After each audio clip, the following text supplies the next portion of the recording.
Magandang umaga, ngayon po ay araw ng Martes, July 30, 2024 at update po ulit tayo sa lagay ng panahon.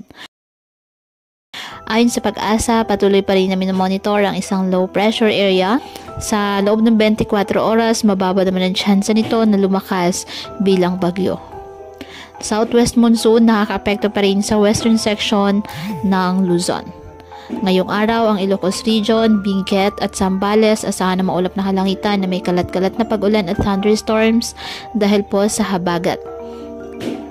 Ang Metro Manila at nalalabing bahagi ng Cordillera Administrative Region, Tarlac, Bataan, Pampanga, Bulacan, Rizal, Cavite, Batangas at Occidental Mindoro, bahagyang maulap hanggang sa maulap na kalangitan na may kalat-kalat na mga pag-ulan at thunderstorms na dulot pa rin ng habagat.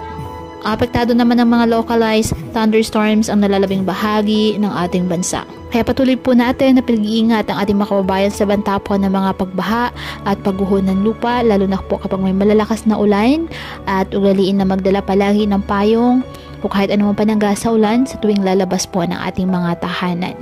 At yan po muna ang update sa lagay ng panahon ngayong araw. Muli patuloy po tayo na mag-ingat at palaging tandaan, God loves you. Stay safe and God bless.